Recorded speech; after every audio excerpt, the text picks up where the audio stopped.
ایک شخص پنجاب میں رہتا تھا. پنجاب پاکستان والا نہیں، انڈیا والا پنجاب.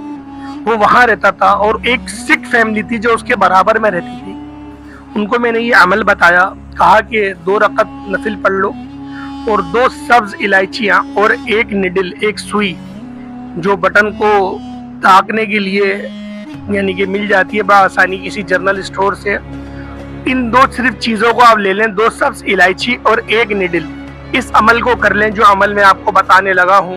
انشاءاللہ آپ کا کوئی بھی مسئلہ ہو، آپ نے اس مسئلے کو ذہن میں رکھتے ہوئے یہ عمل کرنا ہے، کامیابی 100% ہے.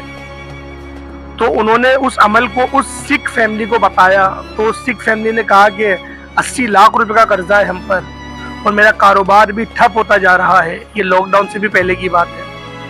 تو انہوں نے کہا کہ آپ فکر نہیں کریں، آپ اس عمل کو تو کریں، انشاءاللہ آپ کو فائدہ ہوگا. تو انہوں نے کہا کہ اچھا مجھے نماز نہیں آتی، نماز بتائیں. تو انہوں نے بتایا کہ اس طریقے سے نماز پڑھی جاتی ہے. ان کو پھر نماز سکھائی، سورۃ الفاتحہ سکھائی، سورۃ الاخلاص سکھائی اور انہوں نے 2 رکعت نفل پڑھے. اور 2 رکعت نفل پڑھنے کے بعد انہوں نے اس عمل کو کرا جو عمل میں نے بتایا تھا. انہوں نے اس عمل کو کرنے کے بعد اور سبز الائچیوں کے درمیان میں سے نڈل کو گزار دیا اور اس کو اونچی جگہ پہ رکھ دیا.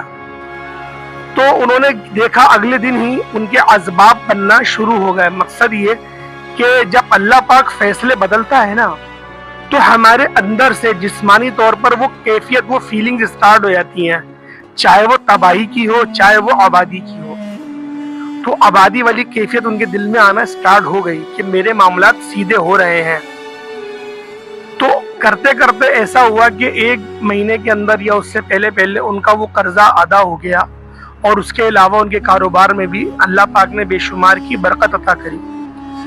تو پھر جب انہوں نے ان ساری چیزوں کو اپنی ماتھے کی آنکھوں سے دیکھا کہ کتنا وہ پریشان تھے، گھر تک بیچنے کی نوبت آ رہی تھی، پھر وہ چیز ختم ہوئی. تو ان کے گھر میں 10 افراد تھے، 10 کے 10 افرادوں نے اسلام قبول کرا اور دار اسلام میں داخل ہو گئے. اور انہوں نے مجھے فیڈ بیک بھی دیا اور بہت دعاؤں سے نواز رہے تھے. اگر میں وہ الفاظ آپ کو بتاؤں گا تو آپ شاید کچھ بھائی یہ کہنے لگے کہ اپنی بڑائی بول رہا ہے. بڑائی صرف اللہ کی ہے، صرف اللہ کی عبادت اللہ کے لیے کی جاتی ہے.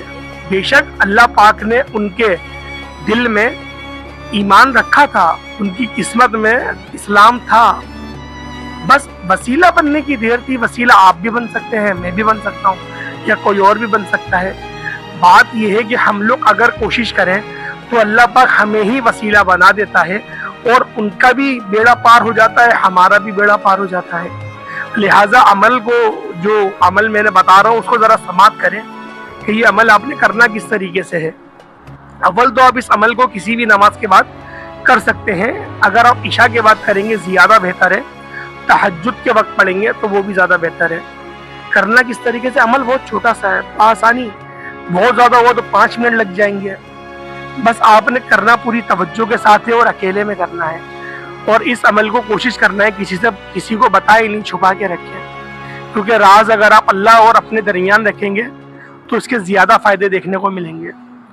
آپ رات کی تنہائی میں اٹھیں، اٹھنے کے بعد آپ الگ کمرے میں جائیں یا پھر وہی کمرہ ہو تو بھی مسئلہ نہیں ہے. بعض لوگ ہوتے ہیں اچھی نیند سو رہے ہوتے ہیں اور جو رات کی تہجد کے وقت کی نیند ہے وہ تو ویسی بڑی گہری ہوتی ہے. آپ اپنا وضو بنائیں، تازہ نئے کپڑے پہنیں، اس پہ اگر خوشبو لگا سکتے ہیں تو لگا لیں. آپ مصلی بچھائے 2 رکعت نفل ادا کریں. ٹھیک ہے، جو آپ کی حاجت ہے وہ آپ پہلے ہی نیت کر لیں کہ میں روزی روزگار کے لیے کر رہا ہوں، میں کسی لڑکی کی محبت کو حاصل کرنے کے لیے کر رہا ہوں، یا پھر میاں بیوی کے درمیان جو رنجش ہو گئی ہے اس کو دور کرنے کے لیے کر رہا ہوں، یا پھر میری بہن کا گھر بس جائے اس لیے کر رہا ہوں، یا میرا گھر بس جائے اس لیے کر رہا ہوں، یا پھر میری اولاد نافرمان ہو گئی ہے وہ فرما بردار ہو جائے اس لیے کر رہا ہوں. بہت سارے ہو سکتے ہیں. نوکری مجھے نہیں کرنی، مجھے کاروبار کرنا ہے، میں اس لیے کر رہا ہوں. آپ صرف اپنے ذہن میں، تصور میں جو بھی آپ کا مقصد ہے آپ اس کو اپنے ذہن میں رکھیں، تصور میں رکھیں اور آپ لوگ 2 رکعت نفل پڑھ دیں. 2 رکعت نفل آپ نے سورۃ الفاتحہ کے بعد 3 بار سورۃ الاخلاص پڑھنی ہے. نارمل سے وہ ہیں نفل جو کہ جیسے پڑھے جاتے ہیں تہجد کے ویسے ہی پڑھ لیں. 2 رکعت پڑھیں، 4 پڑھیں زیادہ بہتر ہے. 2 پڑھیں گے زیادہ، 4 پڑھیں گے زیادہ بہتر ہے. 2 کر کے 2 پڑھ لیں، 4 ہو جائیں گے. پھر آپ لوگ ادھر ہی بیٹھے ٹھیک ہے، کوشش کریے گا وضو نہ ٹوٹے، اسی وضو سے آپ نے عمل کرنا ہے.